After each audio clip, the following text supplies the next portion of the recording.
हरे कृष्णा बच्चों, मैं नीलकमल संस्कृत पाठशाला में आप सभी का स्वागत करती हूँ। बच्चों, अपनी आज की इस कक्षा में हम एनसीईआरटी द्वारा निर्धारित संस्कृत की 10वीं कक्षा की पाठ्य पुस्तक शेमुषी के अष्टम पाठ अर्थात 8वें पाठ का अध्ययन करेंगे, जिसका शीर्षक है विचित्रः साक्षी। आज हम इस पाठ का संपूर्ण अध्ययन करेंगे अर्थात पाठ का सरलार्थ, पाठ का अनुवाद सीखेंगे और पाठ का अभ्यास कार्य अर्थात प्रश्नोत्तर भी करेंगे। अपना पाठ आरंभ करने से पहले जो नए बच्चे मेरे चैनल के साथ जुड़े हैं वो प्लीज चैनल को सब्सक्राइब करें व बेल आइकन दबाएं ताकि उनको आने वाली वीडियोस के नोटिफिकेशन मिलते रहें। और यदि आपको ये वीडियोस अच्छे लग रहे हैं तो बच्चों दूसरे बच्चों के साथ भी शेयर अवश्य करें ताकि वो भी इन पाठों का लाभ उठा सकें। तो चलिए बच्चों, हम शुरू करते हैं अपना आज का पाठ विचित्रः साक्षी। विचित्रः साक्षी। बच्चों, ये पाठ जो है वो श्री ओम प्रकाश ठक्कर द्वारा रचित कथा को संपादित करके लिया गया है। यह कहानी जो है बंग साहित्यकार बंकिम चंद्र चटर्जी द्वारा न्यायाधीश के रूप में उनके दिए हुए निर्णय के ऊपर आधारित है। न्याय करने वाले बहुत बार सत्य और असत्य का निर्णय करने के लिए कुछ ऐसी युक्तियों का और नीतियों का प्रयोग करते हैं जिससे प्रमाण के बिना भी न्याय हो जाए। इस कथा में न्यायाधीश के द्वारा ऐसे ही मार्ग का आचरण किया गया है। इस कहानी में भी दो व्यक्ति हैं और साक्षी कोई नहीं है, अर्थात उसका प्रत्यक्ष प्रमाण कोई नहीं है कि कौन सच बोल रहा है और कौन झूठ बोल रहा है, अर्थात किसने बुरा कार्य किया है या किसने नहीं किया है, इसका कोई प्रमाण, इसका कोई साक्षी नहीं है। और जब न्यायाधीश के सामने इस प्रकार की परिस्थिति उत्पन्न होती है तो वह किस प्रकार से अपनी युक्ति के द्वारा, अपनी नीति के द्वारा यह पता लगाते हैं कि असली अपराधी कौन है, किसने यह बुरा कार्य किया है और किस प्रकार से उचित न्याय देने में वो समर्थ होते हैं। इस कहानी में बहुत ही रोचक ढंग से बताया गया है। तो चलिए बच्चों, अब शुरू करते हैं और पढ़ते हैं अपनी ये कथा विचित्रः साक्षी। कश्चन निर्धनो जनः भूरि परिश्रम्य किंचित वित्तम् उपार्जितवान्। तेन वित्तेन स्वपुत्रम् एकस्मिन् महाविद्यालये प्रवेशं दापयितुं सफलो जातः। तत्तनयः तत्रैव छात्रावासे निवसन् अध्ययने संलग्नः संभूत। कश्चन किसी निर्धनः जनः निर्धन व्यक्ति ने भूरि अत्यधिक परिश्रम में परिश्रम करके किंचित कुछ वित्तम धन उपार्जितवान अर्जित किया। किसी निर्धन व्यक्ति ने अत्यधिक परिश्रम करके कुछ धन अर्जित किया। तेन वित्तेन उस धन के द्वारा स्वपुत्रम अपने पुत्र को एकस्मिन एक महाविद्यालय में प्रवेश दापयितुम दिलाने में सफलो जातः सफल हो गया। उस धन के द्वारा अपने पुत्र को एक महाविद्यालय में प्रवेश दिलाने में सफल हो गया। तत्तनया उसके बाद तनया पुत्र तत्र एव वहीं या वहां ही छात्रावास में निवसन रहते हुए अध्ययन में संलग्न संभूत अध्ययन में लग गया। किसी निर्धन व्यक्ति ने अत्यधिक परिश्रम करके कुछ धन अर्जित किया। उस धन के द्वारा अपने पुत्र को एक महाविद्यालय में प्रवेश दिलाने में सफल हो गया। उसके बाद पुत्र वहीं छात्रावास में रहते हुए अध्ययन में लग गया। एकदा सा पिता तनुजस्य रुग्णताम् आकर्ण्य व्याकुलो जातः पुत्रं द्रष्टुं च प्रस्थितः। परम अर्थकार्ष्येन पीडितः स बसयानं विहाय पदाति एव प्राचलत्।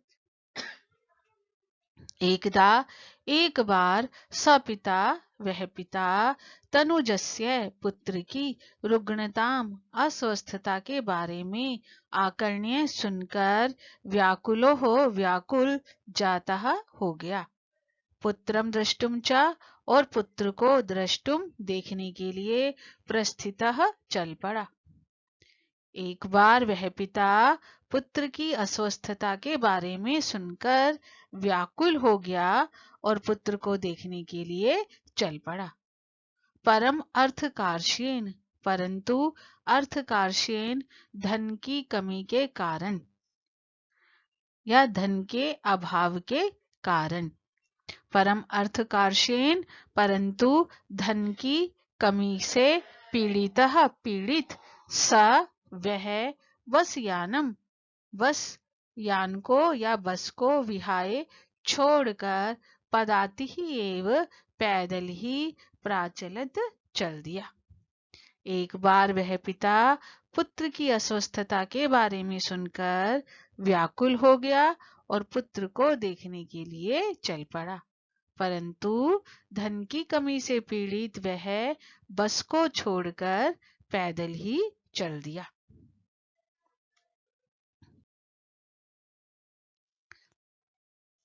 पदातिक्रमेण संचलन सायं समय अपि असौ गंतव्यात् दूरे आसीत्। निशान्धकारे प्रसृते विजने प्रदेशे पदयात्रा न शुभावः। एवं विचार्य स पार्श्वस्थिते ग्रामे रात्रिनिवासं कर्तुं कञ्चित् गृहस्थम् उपागतः। करुणापरो गृही तस्मै आश्रयं प्रायच्छत्। पदातिक्रमेण पैदल संचलन चलते हुए सायं शाम का समय होने पर अपि भी पदातिक्रमेण संचलन पैदल चलते हुए शाम का समय होने पर भी वह गंतव्यात अपने गंतव्य से अर्थात जहां उसे जाना था अपने गंतव्य से दूर आसीत था। निशा अंधकारे निशा रात्रि या रात का अंधकार प्रसृते फैल जाने पर विजने एकांत प्रदेश में पद यात्रा पैदल यात्रा करना न शुभावह कल्याणकारी नहीं होता। रात का अंधकार फैल जाने पर एकांत प्रदेश में पैदल यात्रा करना कल्याणकारी नहीं होता। एवं इस प्रकार विचार्य सोचकर स वह पार्श्व स्थिते पास में स्थित ग्रामे गांव में रात्रि में निवास करने के लिए कंचित किसी गृहस्थ के उपागतः पास गया। करुणापरो करुणावान गृहस्थी ने तस्मै उसको आश्रय प्रायच्छत प्रदान किया। पैदल चलते हुए शाम का समय होने पर भी अपने गंतव्य से वह दूर था। रात का अंधकार फैल जाने पर एकांत प्रदेश में पैदल यात्रा करना कल्याणकारी नहीं होता है। ऐसा विचार करके वह पास में स्थित गांव में रात को निवास करने के लिए या रात्रि में निवास करने के लिए किसी गृहस्थ के पास गया। करुणावान गृहस्थी ने उसको आश्रय प्रदान किया।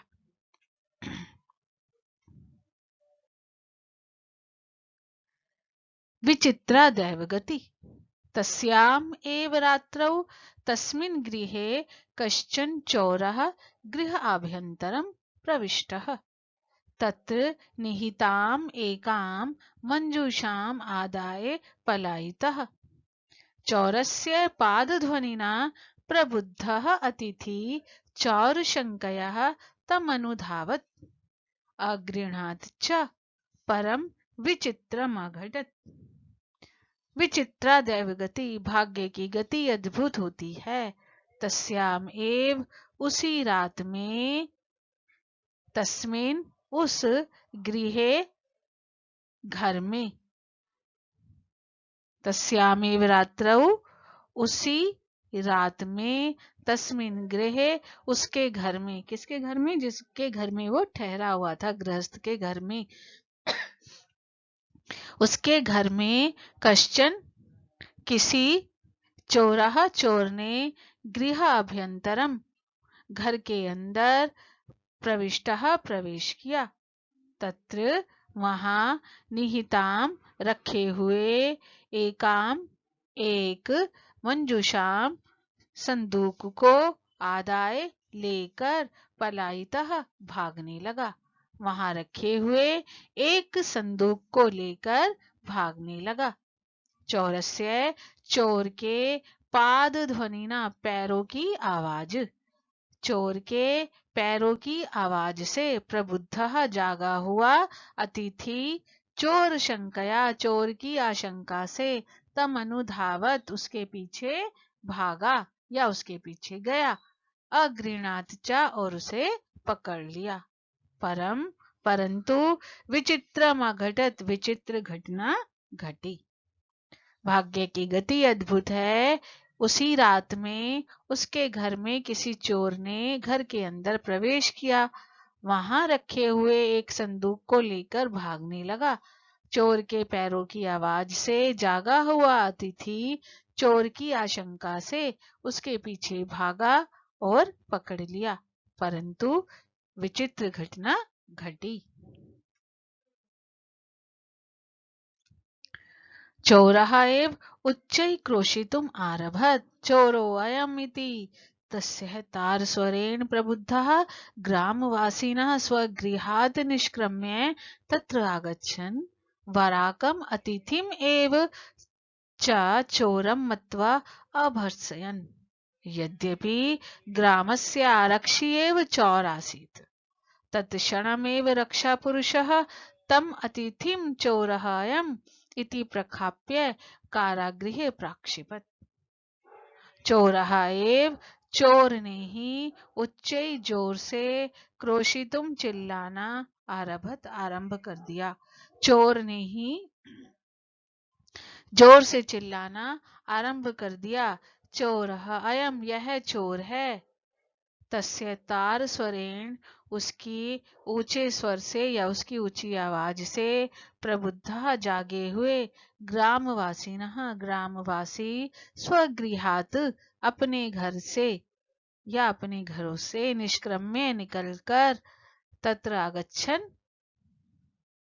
वहां आ गए, वराकम अतिथि मेवचा और उस वराकम बेचारे अतिथि को ही चोरम चोर मत्वा मानकर अभर्सयन निंदा करने लगे। उसकी ऊंचे स्वर को या उसकी जोर से आवाज को सुनकर जागे हुए ग्रामवासी अपने घर से निकलकर वहां आ गए और बेचारे अतिथि को ही चोर मानकर उसकी निंदा करने लगे। यद्यपि जबकि ग्रामस्य आरक्षी गांव का आरक्षी अर्थात जो गांव की रक्षा करने वाला था, आप उसे सैनिक कह लीजिए या कोतवाल कह लीजिए, जो भी था आरक्षी ही चोरः आसीत् चोर था। तत्क्षणमेव उसी क्षण ही रक्षा पुरुषः उस रक्षा पुरुष ने आरक्षी ने तम उस अतिथि को चोरः अयम यह चोर है इति प्रखाप्य यह सिद्ध करके कारागृह जेल में प्राक्षिपत डाल दिया। कारागृह कारागार में या जेल में प्राक्षिपत डाल दिया।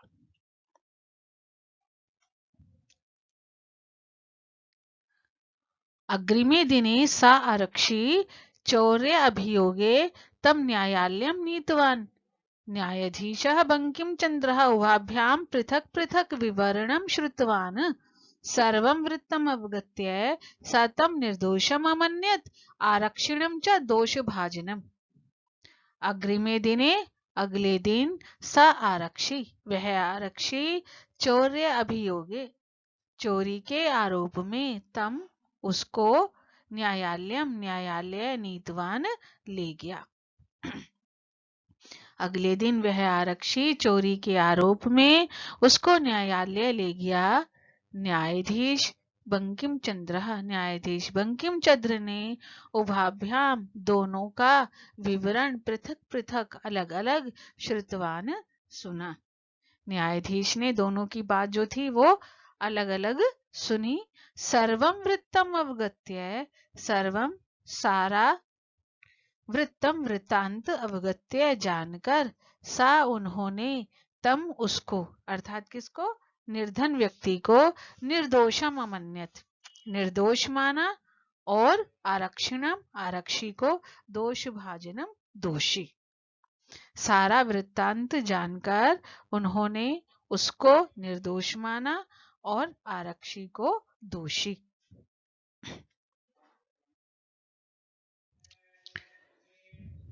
किंतु प्रमाण अभावात् सा निर्णेतुं न अशक्नोत् ततः असौ तौ अग्रिमे दिने उपस्थातुम् आदिष्टवान्। अन्येद्यौ तौ न्यायालये स्वस्वपक्षं पुनः स्थापितवन्तौ। किंतु प्रमाण अभावात् प्रमाण के अभाव में सा वह निर्णय करने में ना अक्षनोत असमर्थ था या निर्णय ना अशक्नोत नहीं कर सकता था, क्योंकि कोई प्रमाण नहीं था। दोनों ने अपनी अपनी बात बता दी थी और न्यायाधीश महोदय जो थे उन्हें भी ये लग रहा था कि जो आरक्षी है वही दोषी है, परंतु उसका प्रमाण कोई नहीं था। तो अब उन्होंने क्या किया, ततो असौ तो उन्होंने तौ उन दोनों को अग्रिमे दिन अगले दिन उपस्थातुम उपस्थित होने का आदिष्टवान आदेश दिया। अन्येद्यौ अगले दिन तौ वे दोनों न्यायालय में या उन दोनों ने न्यायालय में स्व पक्षम अपना अपना पक्ष पुनः स्थापित बनता फिर से रखा। किंतु प्रमाण के अभाव में वह निर्णय करने में असमर्थ था, इसलिए उन्होंने अगले दिन दोनों को उपस्थित होने का आदेश दिया। अगले दिन उन दोनों ने न्यायालय में अपना अपना पक्ष फिर से स्थापित किया या रखा।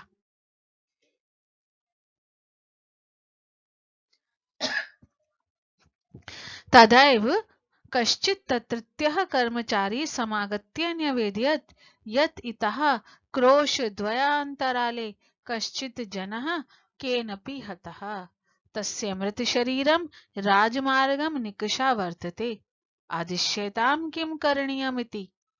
न्यायाधीशः आरक्षिणम् अभियुक्तं च तं शवं न्यायालये आनेतुम् आदिष्टवान्।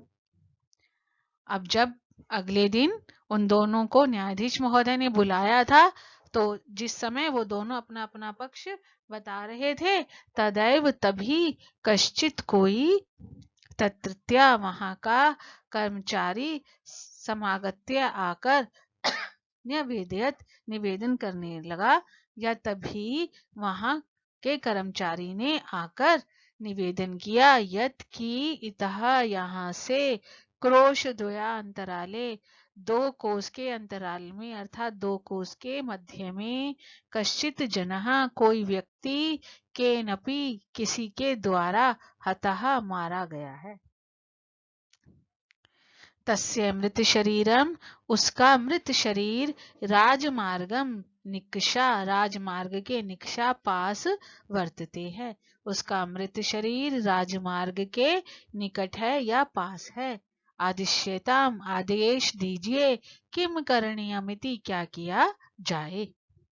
न्यायाधीशः न्यायाधीश ने आरक्षिणम आरक्षी को अभियुक्तम च और अभियुक्त को तम शवम उस शव को न्यायालय में आने तुम लाने का आदिष्टवान आदेश दिया। न्यायाधीश ने आरक्षी और अभियुक्त को उस शव को न्यायालय लाने का आदेश दिया। आदेशम प्राप्य उभौ प्राचलिताम आदेशम प्राप्य आदेश प्राप्त करके उभौ वे दोनों प्राचलताम चल दिए। तत्रुपेत्य काष्ठपटले निहितं पट्ट आच्छादितं देहं स्कन्धेन वहन्तौ न्यायाधिकरणं प्रति प्रस्थितौ। आरक्षी सुपुष्टदेह आसीत्, अभियुक्तः च अतीव कृशकायः। आदेश प्राप्त करके दोनों प्राचलिताम चल दिए। तत्रुपेत्य वहां पहुंचकर काष्ठपटले लकड़ी के एक तख्त पर निहितम रखे हुए पट्ट आच्छादितम कपड़े से ढके हुए देहम शरीर को स्कंधेन कंधे पर वहंतौ ढोते हुए न्यायाधिकरणम प्रति न्यायालय की ओर प्रस्थितौ चल दिए।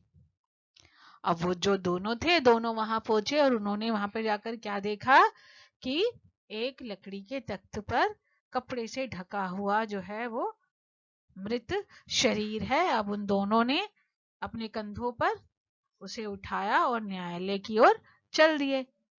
आरक्षी सुपुष्ट देह आसीत। आरक्षी जो था वो कैसा था? सुपुष्ट देह, हृष्ट पृष्ठ शरीर वाला था। अभियुक्त च और अभियुक्त अतीव कृशकाय, बहुत कमजोर शरीर वाला। अब दो व्यक्ति हैं, एक तो बिल्कुल हृष्ट पृष्ठ है और दूसरा बहुत कमजोर है। भारवतः शवस्य स्कन्धेन वहनम तत्कृते दुष्करम आसीत्। स भारवेदनया क्रन्दति स्म। तस्य क्रन्दनं निशम्य मुदित आरक्षी तमुवाच, रे दुष्ट, तस्मिन् दिने त्वया अहं चोरिताया मंजुषाया गृह्णात् वारितः। भारवत भारी शवस्य शव को स्कंधेन कंधे पर वहनम ढोना तत्कृते उसके लिए, अर्थात जिसका कमजोर शरीर था, अभियुक्त का वो जो निर्धन व्यक्ति था, है ना, भारी शव को कंधे पर ढोना उसके लिए कठिन था। सा वह भार वेदनया भार की पीड़ा से क्रंदती स्म रो रहा था।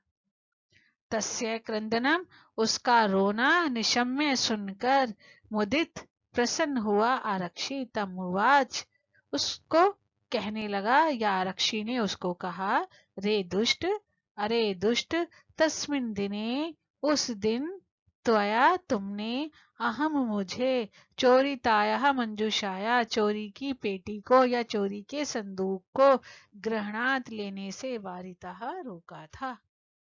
अब उसको बड़ा अच्छा लग रहा है कि उसको कष्ट हो रहा है, तो उसको कह रहा है कि देखो तुमने उस दिन मुझे चोरी की पेटी लेने से रोका था ना। इदानीम निज कृत्यस्य फलम भुक्ष। इदानीम अब निज कृत्यस्य अपने किए का फलम फल भुक्ष्व भोगो। अब अपने किए का फल भोगो। तो तुमने जो कार्य किया था ना, तुम्हें उसी का ये फल जो है वो मिल रहा है। अस्मिन् चौर्याभियोगे त्वं वर्षत्रयस्य कारादण्डं लप्स्यसे इति प्रोच्य उच्चैः अहसत्। यथा कथंचित् उभौ शवमानीय एकस्मिन् चत्वरे स्थापितवन्तौ। अस्मिन् इस चौर्य अभियोगे चोरी के आरोप में तुम वर्षत्रयस्य 3 वर्ष की कारादंडम जेल की सजा लप्स्य से पाओगे। इस चोरी के आरोप में तुम 3 वर्ष की जेल की सजा पाओगे। इति प्रोच्य इस प्रकार कहकर उच्चै अहसत जोर से हंसने लगा। यथा कथंचित जैसे तैसे उभौ उन दोनों ने शवमानीय शव को लाकर एकस्मिन एक चत्वरे चबूतरे पर स्थापितवन्तौ रख दिया। जैसे तैसे उन दोनों ने शव को लाकर एक चबूतरे पर रख दिया। न्यायाधीशेन पुनः तौ घटनायाः विषय वक्तुमादिष्टौ। आरक्षिणी निज पक्षं प्रस्तुतवती। आश्चर्यं घटत्। स शवः प्रावारकम् अपसार्य न्यायाधीशम् अभिवाद्य निवेदितवान्, मान्यवर। न्यायाधीश ने पुनः फिर से तो उन दोनों को घटनायाः घटना के विषय में वक्तुम बोलने का आदेश दिया। न्यायाधीश ने फिर से उन दोनों को घटना के विषय में बोलने का आदेश दिया। एक बार उन दोनों ने सुनाई, अगले दिन फिर से उसी घटना का विवरण किया। अब तीसरी बार फिर से न्यायाधीश महोदय ने कहा कि एक बार फिर से घटना के बारे में बताओ। आरक्षिणी निज पक्षम, आरक्षी ने या आरक्षी के द्वारा निज पक्षम अपना पक्ष प्रस्तुतवती प्रस्तुत करने पर आश्चर्यम अघटत एक आश्चर्यजनक घटना हुई। स शवः वह शव या उस शव ने प्रवारकम कपड़े को हटाकर न्यायाधीशम न्यायाधीश को प्रणाम करके या न्यायाधीश का अभिवादन करके निवेदितवान निवेदन किया, मान्यवर हे मान्यवर। न्यायाधीश ने फिर से उन दोनों को घटना के विषय में बोलने का आदेश दिया।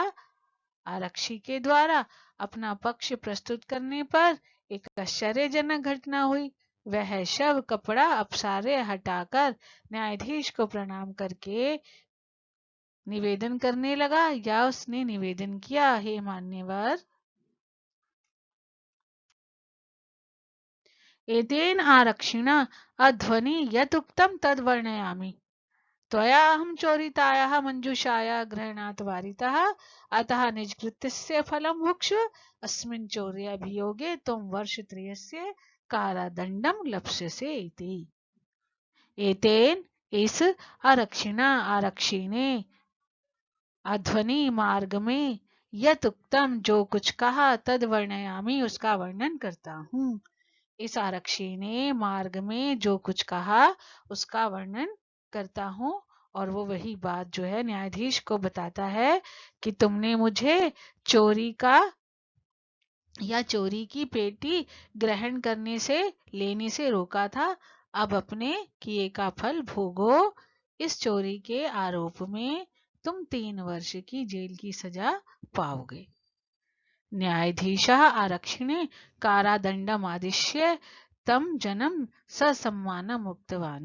न्यायाधीश ने आरक्षी को कारादंड का आदेश देकर कारावास का आदेश देकर तम जन्म उस व्यक्ति को ससम्मान मुक्त कर दिया। तो इस प्रकार जो था उन्होंने पता लगा लिया कि असली जो दोषी है वो कौन है। अतएव उच्यते इसलिए कहा जाता है दुष्कराण्यपि कर्माणि मति वैभवशालिनः नीतिम युक्तिम समालम्ब्य लीलया एव प्रकुर्वते।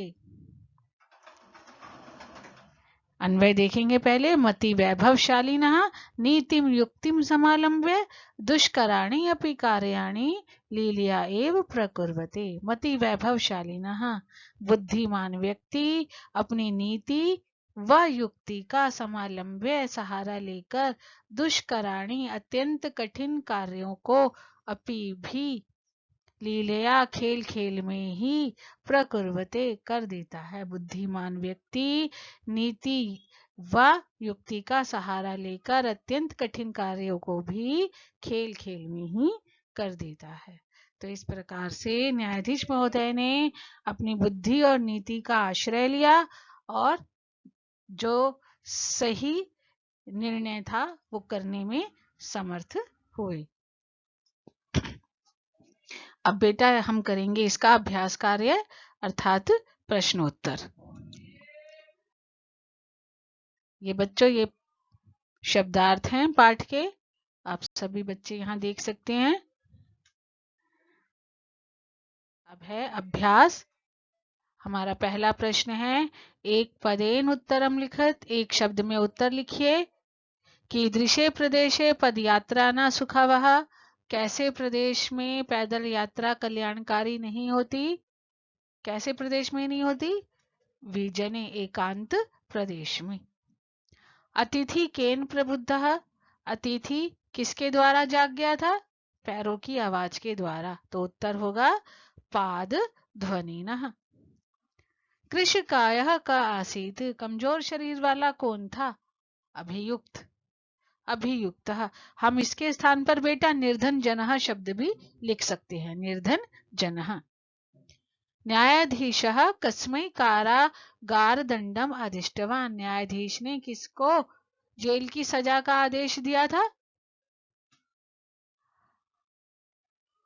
आरक्षिणे, आरक्षी को। कमनिक्षा मृत शरीरम आसीत, किसके निकट मृत शरीर था? राजमार्गम, राजमार्ग के निकट वह मृत शरीर था। अब है अधोलिखित प्रश्नानाम उत्तराणि पूर्णवाक्येन लिखत, नीचे लिखे हुए प्रश्नों के उत्तर पूर्ण वाक्य में लिखिए। निर्धन जनः कथम वित्तम उपार्जितवान, निर्धन व्यक्ति ने कैसे धन अर्जित किया था? भूरि परिश्रम्य। तो निर्धनः जनः भूरि परिश्रम्य वित्तम उपार्जितवान, कथम के स्थान पर क्या आ गया? भूरि परिश्रम्य। अगला प्रश्न है जनः किमर्थम पदाति गच्छति, वह किस लिए पैदल गया था? अर्थकार्षेण, धन की कमी के कारण। तो हमारा उत्तर होगा जनः अर्थकार्षेण पदाति गच्छति, किमर्थम अर्थकार्षेण। प्रसृते निशांधकारे स किम अचिंतयत, रात का अंधकार फैल जाने पर उसने क्या सोचा? क्या सोचा था? कि ऐसे में यात्रा करना कल्याणकारी नहीं है। प्रसृते निशांधकारे विजने प्रदेशे पदयात्रा न शुभावः इति अचिंतयत। वस्तुतः चोरः का आसीत, वास्तव में चोर कौन था? आरक्षी। तो वस्तुतः चोरः आरक्षी आसीत। जनस्य क्रंदनम निशम्य आरक्षी की मुक्तवान, व्यक्ति का रोना सुनकर आरक्षी ने क्या कहा था? क्या कहा था? कि दुष्ट, तुमने मुझे चोरी की पेटी ले जाने से रोका था, अब अपने किए का फल भोगो और इस चोरी के आरोप में अब तुम्हें 3 वर्ष की सजा होगी। मति वैभवशालिनः दुष्कराणि कार्याणि कथम साधयन्ति, बुद्धिमान व्यक्ति दुष्कर कार्य को कैसे सिद्ध करते हैं? मति वैभवशालिनः दुष्कराणि कार्याणि नीतिम युक्तिम समालंब्य साधयन्ति।